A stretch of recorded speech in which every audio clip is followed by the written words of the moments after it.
To protect the Sunday as a common day off is especially important for our societies, for the social cohesion. Private life and work life. This must stop. We need to give a clear boundary. And this is why we must support a work-free Sunday. I encourage all stakeholders to jointly continue our efforts to turn the idea of a synchronized day of rest into reality. To one day when free Sundays will become in the entire EU reality. Have you heard about the growing push for a Sunday law? The prophecy about a Sunday law is not just a distant possibility, it's becoming a reality. It's starting to happen. Lawmakers across Europe are working to make Sunday a day off for everyone. As these powerful people in Parliament support this change, it's important to see what this could mean for us all. Let's explore what they're saying and why it matters. Now, let's listen to the first one, a campaign message from Gabrielle of Germany. In our fast-paced world filled with deadlines, responsibilities, meetings, and the constant buzz of technology, it's easy to overlook what is important in life and the importance of collectively taking a break. Already the Roman Emperor Constantine recognized the special importance of a common day off and introduced the work-free Sunday. To protect the Sunday as a common day off is especially important for our societies, for the social cohesion.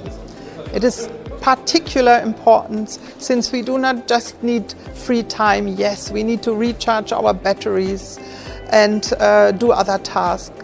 But what we really need is synchronized quality times with our families, friends, in our communities and networks. Friends and family are the core of our social life, and more than anything else, we need this quality time that we can all spend together.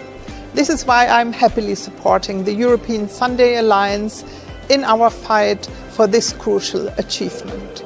The European Day for Free Work-Free Sunday reminds us of the need to take collective breaks and thereby create spaces where we all can come together. In a world filled with endless responsibilities, MEP Gabrielle Bischoff reminds us that even in ancient times, leaders like Emperor Constantine saw the importance of a work-free Sunday for community togetherness. So, she strongly supports the European Sunday Alliance in their push for this common day of rest, a move that aligns with the prophecy of the coming Sunday law, urging us to be mindful of the times. Now, let's listen to the second one, from Katrin of Germany. On the 3rd of March, we celebrate the Work-Free Sunday. As we say in Germany, on a Sunday, Daddy belongs to me. So I have the right as a child, I have the right to spend my free time with my parents on a Sunday. And that was a long fight. And that is so important, that persons, that workers, employees have the right for a break. And that is good for our environment, that is good for our social life, and that is what we have to keep, especially in the digital way, in the digital sector.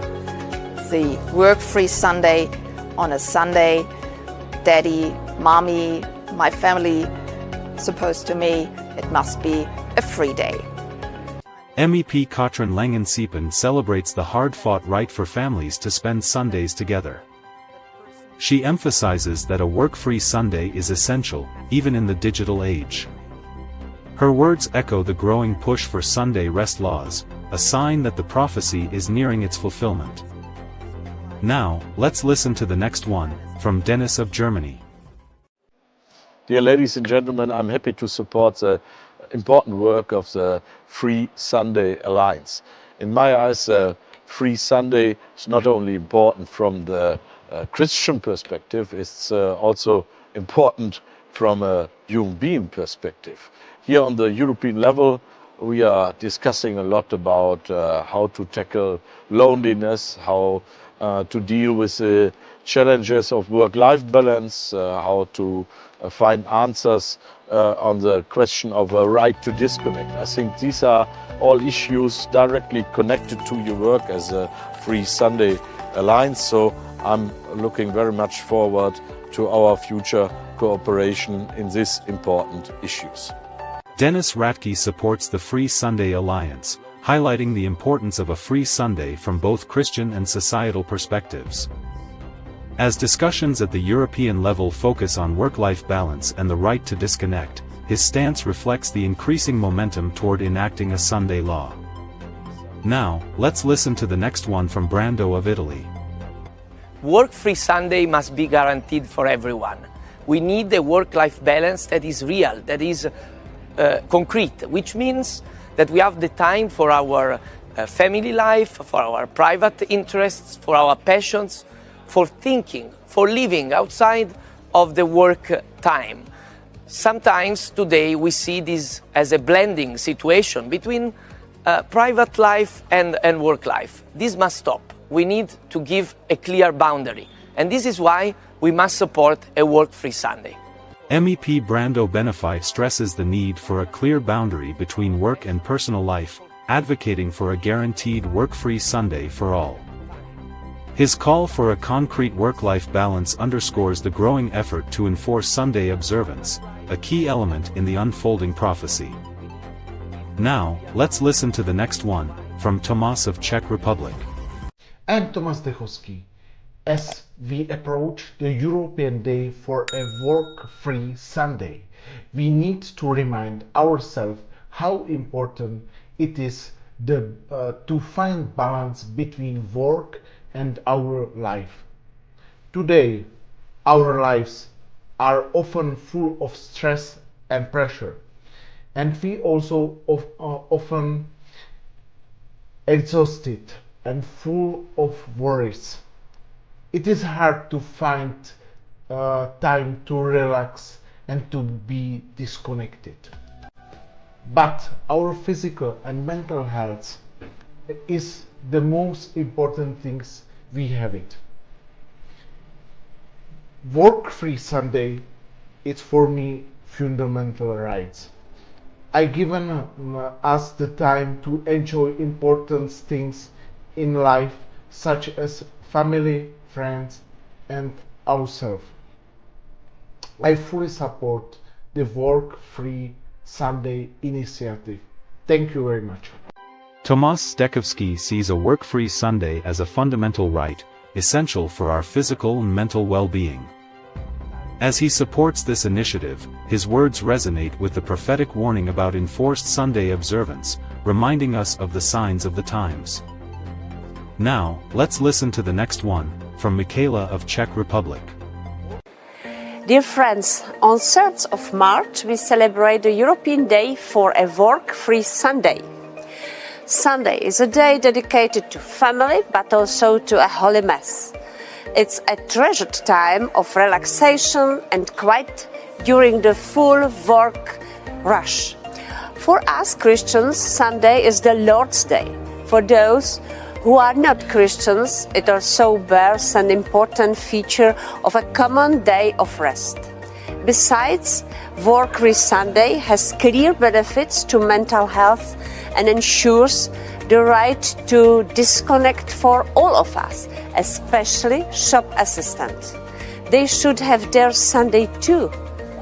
I look forward to one day when free Sundays will become in the entire EU reality. For Michaela Sajdrova, Sunday is not just a day for family but also a day for Holy Mass, aligning with Christian traditions.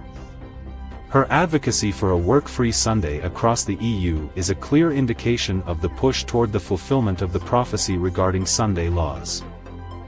Now, let's listen to the next one, from Miriam of Slovakia. Dear friends, as a long-term sponsor of the European Sunday Alliance, I'm proud to support the goal of ensuring the work-free Sunday. A synchronized week time of rest is very important in our fast-paced world. The work culture of modern society doesn't leave enough of time to enjoy with our loved ones. children spend more and more time online. This not only affects their relationship with parents, grandparents and siblings, but also seriously impacts their development and mental health. Mental health of adults is at stake too. As a member of the Committee on Employment and Social Matters, I repeatedly call on better work-life balance and more quality time offline, time spent with family and friends. Therefore, on the occasion of the European Day for Work-Free Sunday, I encourage all stakeholders to jointly continue our efforts to turn the idea of a synchronized day of rest into reality. It is essential for well-being of all citizens and better functioning societies. MEP Miriam Lexman calls for a synchronized weekly day of rest, emphasizing its importance for both children and adults. Her long-term support of the European Sunday Alliance reflects the broader movement toward establishing Sunday as a legally protected day of rest, a key aspect of the prophesied Sunday law. What we just watched are very strong statements because those speaking in support of the Sunday law are not just any individuals, they are all members of the European Parliament. They are lawmakers, powerful figures with the authority to shape and advance legislation across Europe. Their roles involve not only representing their countries but also making decisions that impact the entire continent. As they show their support for a work-free Sunday, it's crucial to understand the significance of their positions. Their endorsements are not merely personal opinions but carry the weight of their legislative power, making the push for the Sunday law more than just a possibility, it's becoming a reality. I have repeatedly offered $1,000 to anyone who can prove to me from the Bible alone that I am bound to keep Sunday holy. There is no such law in the Bible. It is a law of the Holy Catholic Church alone. The Bible says, "Remember the Sabbath day to keep it holy." The Catholic Church says, "No. By my divine power I abolish the Sabbath day and command you to keep holy the first day of the week." And lo, the entire civilized world bows down in a reverent obedience to the command of the Holy Catholic Church. T. Enright, CSSR, in a lecture at Hartford, Kansas, February 18, 1884. The Catholic Church for over 1,000 years before the existence of a Protestant, by virtue of her divine mission, changed the day from Saturday to Sunday. The Catholic Mirror, September 23, 1893. Question: which is the Sabbath day? Answer: Saturday is the Sabbath day. Question: why do we observe Sunday instead of Saturday? Answer: we observe Sunday instead of Saturday because the Catholic Church in the Council of Laodicea, AD 336, transferred the solemnity from Saturday to Sunday. Peter Geierman, The Convert's Catechism of Catholic Doctrine, 2nd edition, 1910, page 50.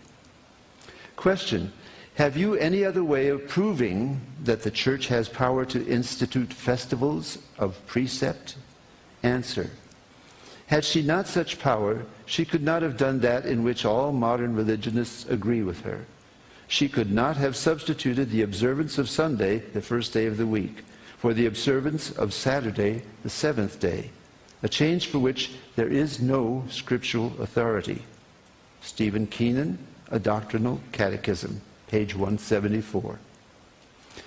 There is but one church on the face of the earth which has the power, or claims power, to make laws binding on the conscience, binding before God, binding under penalty of hellfire.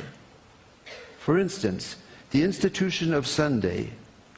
What right has any other church to keep this day? You answer by virtue of the third commandment. The papacy changed the fourth commandment and called it the third, which says, "Remember that thou keep holy the Sabbath day." But Sunday is not the Sabbath. Any schoolboy knows that Sunday is the first day of the week. I have repeatedly offered $1,000 to anyone who will prove by the Bible alone that Sunday is the day we are bound to keep, and no one has called for the money. It was the Holy Catholic Church that changed the day of rest from Saturday, the seventh day, to Sunday, the first day of the week. T. Enright, CSSR, in a lecture delivered in 1893.